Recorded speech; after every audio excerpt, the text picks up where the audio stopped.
নমস্কার সবাইকে, কেমন আছেন সবাই? নতুন একটা ভিডিওতে সবাইকে স্বাগত জানাই। বেশ কিছুদিন পর এলাম রেসিপি নিয়ে। তো আজকে শেয়ার করব খুবই ইজি দুইটা রেসিপি। আশা করছি পুরো ভিডিওটা অবশ্যই দেখবেন। প্রথমে আমি এখানে তেলটা গরম করে নিয়েছি আর তেলের ভিতর অল্প পরিমাণ লবণ দিয়ে দিয়েছি। আর লবণ দিয়ে একটু নেড়েচেড়ে নিলে কিন্তু এই মাছটা আর কড়াইতে লেগে যায় না। এই শীতের দিনে ট্যাংরা মাছ এবং পার্শে মাছ খেতে কিন্তু অনেক টেস্টি হয়, আর বিশেষ করে তেল হয় আর ডিমও থাকে।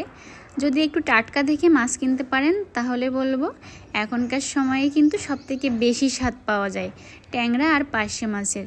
আমি এখানে বেশ কিছু পার্শে মাছ নিয়ে নিয়েছি। মাছগুলো একদমই টাটকা ছিল এবং মাছে অনেক তেল হয়েছে এবং কিছু মাছের ডিমও হয়েছে। মাছগুলোকে মিডিয়াম আঁচে বেশ কিছুটা টাইম নিয়ে ভাজি করে নেব। আর এই পার্শে মাছ যদি ভালো তেল হয় আর ভালোভাবে ভাজি করে নেন তাহলে খাওয়ার সময় দেখবেন অনেকটা ইলিশ মাছের মতো ঘ্রাণ আসে। তো দেখুন মাছগুলোকে কিন্তু আমি উল্টে পাল্টে বেশ কিছুটা সময় নিয়ে মিডিয়াম আঁচে খুব ভালোভাবে ভাজি করে নিয়েছি।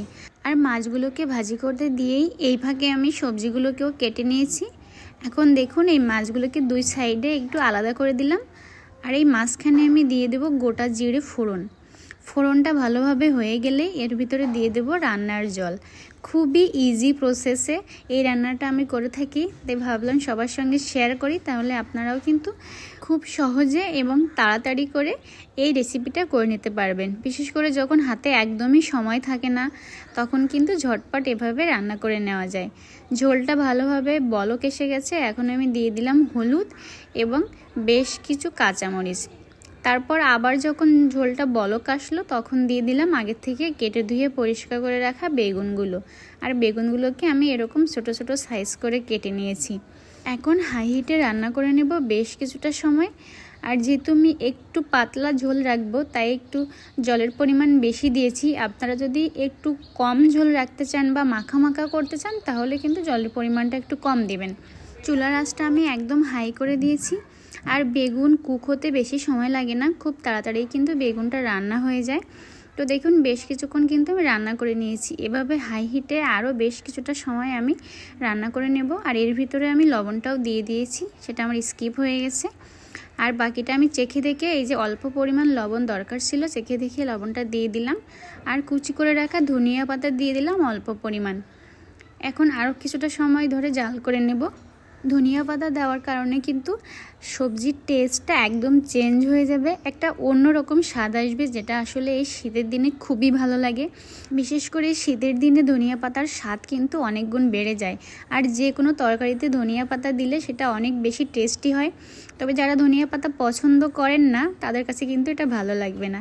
যাই হোক, আমি বেশ কিছুটা সময় ধরে জাল করে নিয়েছি এবং দেখুন আমার তরকারিটা কিন্তু একদম কমপ্লিট। নামিয়ে নিয়েছি। দেখতেও কতটা সুন্দর হয়েছে আর খেতেও অনেক বেশি টেস্টি ছিল। তো এখন আমি চলে যাব অন্য একটা রেসিপিতে। আমি এখানে মিডিয়াম সাইজের একটা পাতাকপি কেটে ধুয়ে পরিষ্কার করে নিয়েছি। দিয়ে দিলাম কিছু নতুন আলু, সঙ্গে দিলাম কিছু পেঁয়াজ কুচি এবং রসুন কুচি। এখন দিয়ে দিলাম কাঁচামরিচ কুচি। কাঁচামরিচগুলোকে আমি এরকম লম্বা লম্বা ফালি করে নিয়েছি, আপনারা চাইলে কিন্তু বেটেও নিতে পারেন। এখন পরিমাণ মতো লবণ হলুদ দিয়ে দিয়েছি। তারপর দেব বেশ কিছুটা সরিষার তেল। এখন হাত দিয়ে বেশ কিছুটা সময় ধরে মেখে নেব। আর কিছুক্ষণ মেখে নেওয়ার পর দেখবেন পাতাকপির পরিমাণটা অনেকটা কমে গেছে, কারণ পাতাকপিটা কাটার পর অনেকটা ফুলে ফেপে থাকে।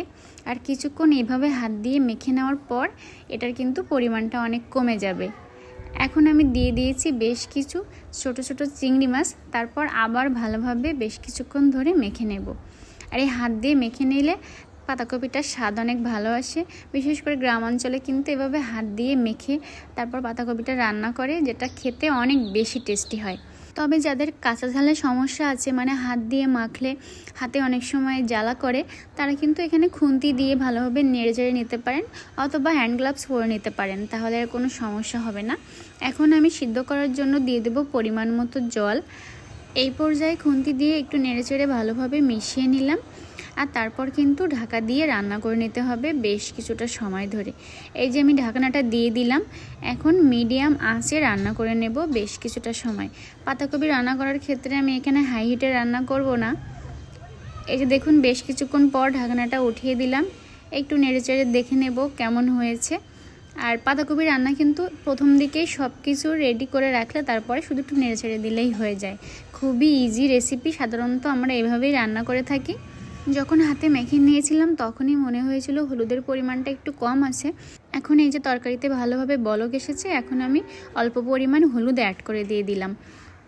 খুব ভালোভাবে নেড়েচেড়ে মিশিয়ে নেব। আর চুলার আঁচটা কিন্তু অবশ্যই মিডিয়ামে রাখবেন, হাই হিটে করতে গেলে পাতাকপি সিদ্ধ হবে না, বা পাতাকপি সিদ্ধ হলেও কিন্তু আলুটা সিদ্ধ হবে না, আবার নিচের থেকে পুড়েও যেতে পারে। তো এভাবে নেড়েচেড়ে দিয়ে আমি বেশ কিছুটা সময় ধরে রান্না করে নেব। এখন পর্যন্ত যারা যারা আমার চ্যানেলে নতুন আছেন আমার চ্যানেলটাকে সাবস্ক্রাইব করে দিবেন প্লিজ। আর যারা অনেক আগে থেকেই আছেন আমার পুরনো সাবস্ক্রাইবার, সবাইকে অসংখ্য অসংখ্য ধন্যবাদ এতদিন ধরে আমার সঙ্গে থাকার জন্য। তো আমি ঢাকা দিয়ে দেখুন আরও কিছুক্ষণ রান্না করে নিয়েছি, ঝোলটাও কিন্তু অনেকটা কমে গেছে এবং আলুটাও ভালোভাবে সিদ্ধ হয়ে গেছে। এখন নেড়েচেড়ে একটু আমি শুকনো শুকনো করে নেব। তবে এই পর্যায়ে আমি এখানে আরও কিছু মশলা অ্যাড করব। এখন আমি দিয়ে দিলাম ভাজা মশলা, এখানে আছে জিরা, গরম মশলা এবং ধনিয়া, এগুলোকে ভালোভাবে ভাজি করে আমি গুঁড়ো করে নিয়েছি। আর অল্প পরিমাণে দিলাম চিলি ফ্লেক্স, আপনারা চাইলে কিন্তু চিলি ফ্লেক্সটা স্কিপ করতে পারেন, তবে আমার মনে হলো কালারটা সুন্দর আসবে এই জন্য অল্প পরিমাণে আমি অ্যাড করে দিয়েছি। এখন খুব ভালোভাবে নেড়েচেড়ে নেব। আর এই পর্যায়ে কিন্তু অবশ্যই বারবার করে নেড়েচেড়ে নিতে হবে, কারণ এখন নিচে থেকে লেগে যেতে পারে। তারপর আমি চুলার আঁচটা লো করে দিয়ে ঢাকা দিয়ে আরও কিছুক্ষণ রান্না করে নিলাম। দেখুন এখন দিয়ে দিলাম 2টা ছোট তেজপাতা। তেজপাতা দিলে খুব সুন্দর একটা ঘ্রাণ আসবে। এখন আরও বেশ কিছুটা সময় ধরে এভাবে রান্না করে নেব। আর এই যখনই রান্না করতে যাওয়া হয় বা যখনই ভয়েস দিতে যাওয়া হয় কোনো না কোনো কান থেকে এক্সট্রা সাউন্ড চলেই আসে। দেখেন কারেন্টটাও চলে গেছে, আর এই সাইডে ঘটিবাটি ফেরিওয়ালাও চলে এসেছে। মানে একটু নিরিবিলিভাবে কখনোই ভালোভাবে ভয়েস দেওয়া যায় না আর কি। তাই না আপনারা কে কখন কিভাবে ভয়েস দেন, আমি ভয়েস দিতে গেলে তো এরকম কেউ না কেউ ঠিকই চলে আসে। যাই হোক আমার রান্নাটা কিন্তু একদম কমপ্লিট হয়ে গেছে। নামিয়ে দিয়ে উপর থেকে কিছুটা ভাজা মশলা ছড়িয়ে দিলাম, ব্যাস রেডি হয়ে গেল আমার পাতাকপি চিংড়ি মাছের ঘন্ট। তো সবাই অনেক অনেক ভালো থাকবেন, সুস্থ থাকবেন। আজকের মতো এই পর্যন্তই, নমস্কার।